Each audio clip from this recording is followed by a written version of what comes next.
Thank you for making the time to learn today about Advocates for Blind Children. Advocates for Blind Children is an organization that helps families to have access to services at the school and in the community, access they may not currently have.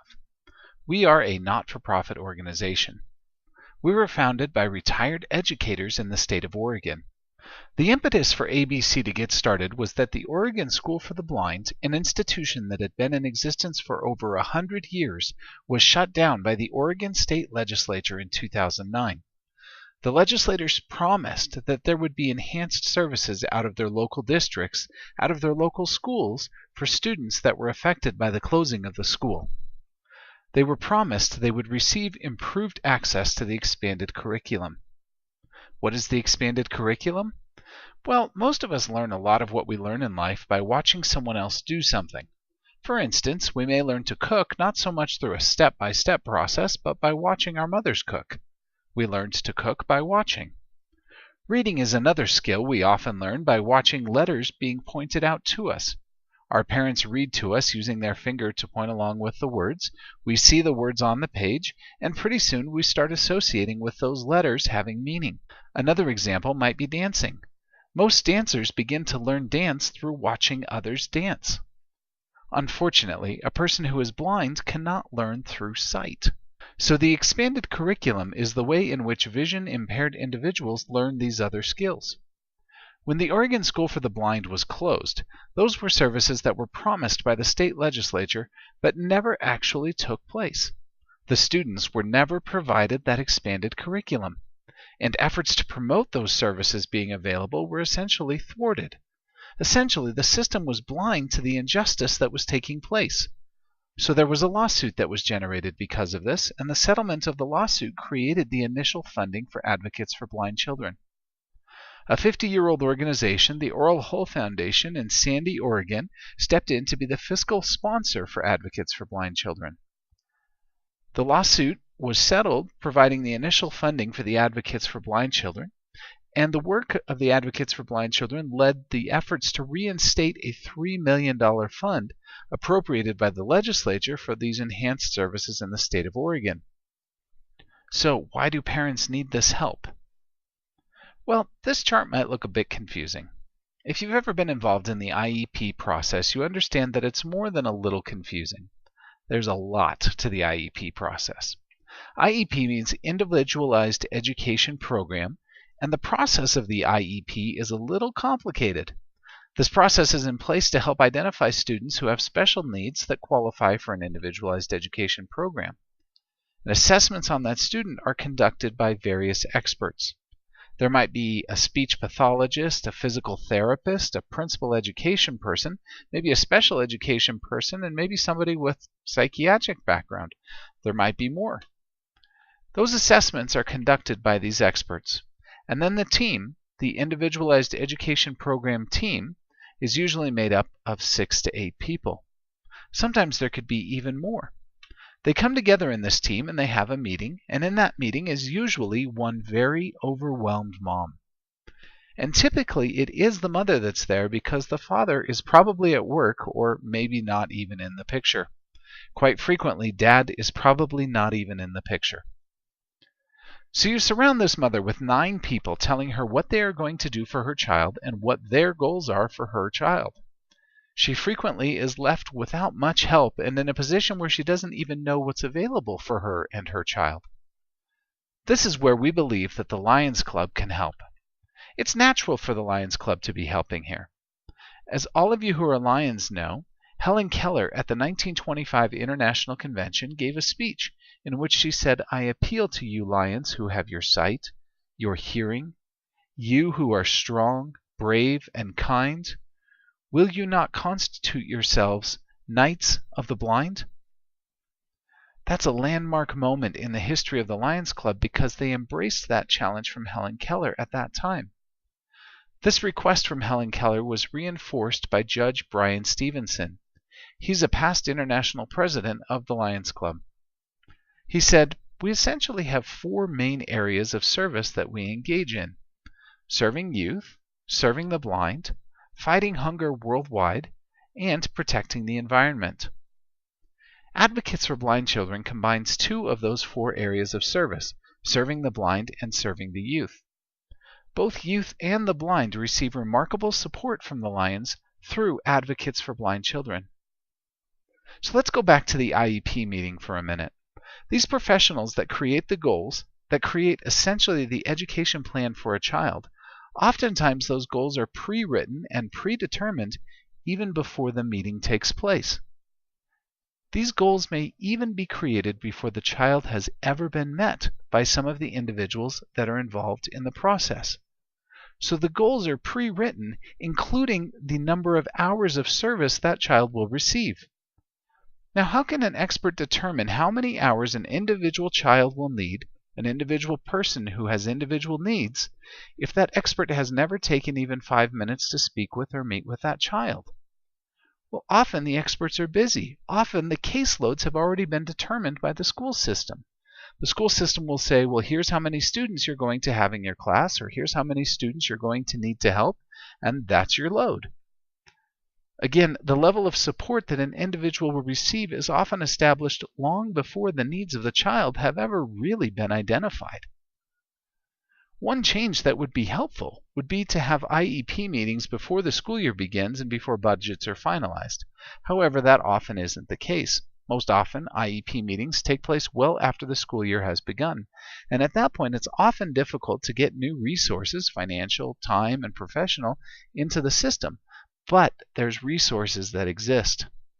And so parents of blind children need support. And that's something that the Lions know how to do. The Lions have a history of creating big results. One of the big things that the Lions have worked on is the Measles Initiative. The slogan for the Measles Initiative was "One Shot, One Life." Essentially, the goal was to raise $15 million for measles vaccinations. Measles vaccinations can be done around the world, and the Lions were challenged to raise $10 million to support measles vaccinations. The Bill and Melinda Gates Foundation offered an additional $5 million matching grant. This made the goal of the Measles Initiative to raise $15 million, and the Lions took this initiative seriously. Lions nearly doubled their goal, raising $18 million. The Gates Foundation matched with $12 million. This meant that the total funds for the initiative were $30 million. With that $30 million, 41 million children around the world were able to be vaccinated against measles. And measles is one of the greatest preventable causes of blindness. So, what Advocates for Blind Children wants to do is create another advocacy initiative similar to the Measles Initiative. And so today we are announcing the Lions Advocacy Initiative. Lions can help blind children by working with Advocates for Blind Children. There are a great number of events and fundraising initiatives already underway. The funds raised through these initiatives will be going to an endowment fund. The endowment is making advocacy programs available and funding those programs in the United States and Canada for generations to come. For the Advocacy Initiative, we have current international directors as well as past international directors who are in support of the Advocacy Initiative, as well as local clubs, district-level clubs, and organizations all over the United States at present. We also have a secret weapon. His name is Mr. Jim Stovall. Mr. Stovall has led a remarkable life. He was recognized in 1999 and 2000 by the Lions Club as the International Humanitarian of the Year. This is a significant achievement. He is a New York Times bestseller. He's a 2-time Emmy Award winner. He's been featured in USA Today, on Fox News, and in hundreds of other publications. He's the author of 13-plus best-selling books that have been translated into multiple languages and shared throughout the world.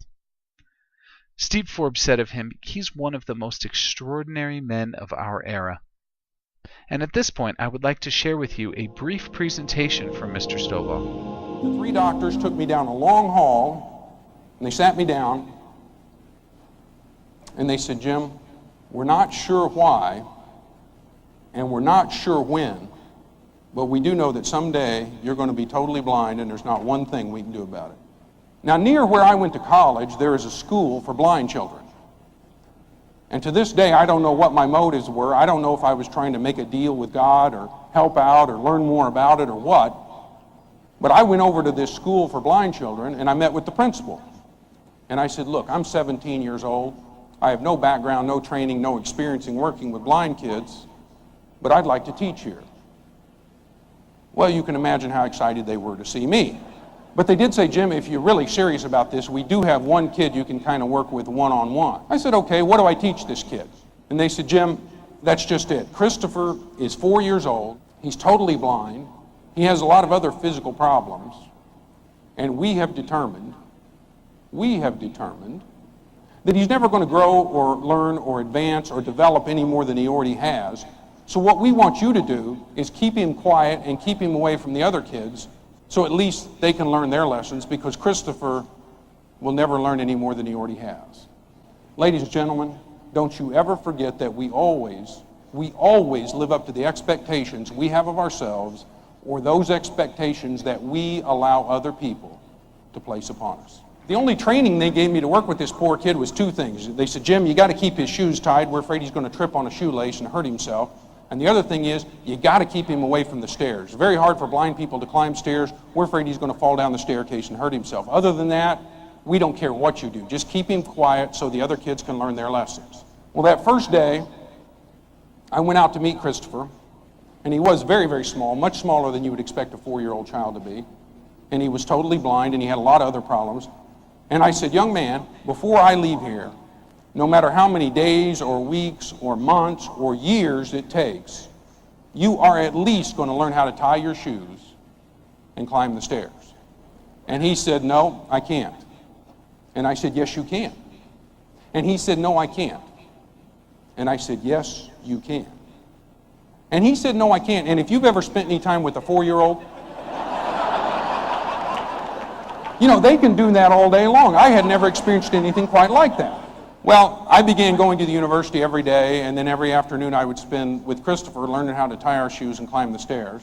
Then it happened. I finally hit the wall. I couldn't see to get around on my own anymore. I couldn't read anymore. So I prepared to do the only thing I did know how to do, which was quit. That's what I was good at then. I had a PhD in quitting. So I prepared to quit. I went over to school for the blind kids for what I thought would be my last day. I got there early and I met with the principal. And I said, look, I'm going to have to drop out of college. I can't come here anymore and volunteer to work with Christopher. This will be my last day because I just can't make it. Well, I didn't know they dropped Chris off early that day, and Christopher's standing outside the open door to the office hearing this whole conversation. So as I went out to tell him goodbye and tell him I loved him and tell him I hope someday somebody else would show up and spend some time with him, he turns to me and says, yes, you can. And I said, no, I can't. And he says, yes, you can. I said, no, I can't. And he said, yes, you can. And as I was preparing to explain to this poor, ignorant, uninitiated, uninformed 4-year-old child how that this is somehow different, kid. This is not like learning how to tie your shoes here. This is like going to a major university. As I was preparing to explain that to him so he would understand, it hit me like a ton of bricks. Stovall, either get up and do something with your life or quit lying to this kid. Because if it works for tying your shoes and climbing the stairs and finishing college and creating lives and careers and businesses and lifestyles and destinies that are worthy of you and worthy of your best efforts. And if it doesn't work, let's quit lying to people. 3 years later, I graduated from that university with honors and 2 degrees. And that same week, I had the privilege of my life, with what little vision I had left. In fact, one of the last things I ever really remember seeing was then 7-year-old Christopher climb 3 flights of stairs, turn and sit on that top step, and tie both of his shoes. Thank you. When The Ultimate Gift was made into a movie, in partnership with 20th Century Fox and prior to the general release of The Ultimate Gift, there were fundraising events all around the country that were organized around the launch of this movie from the book that Mr. Stovall had written.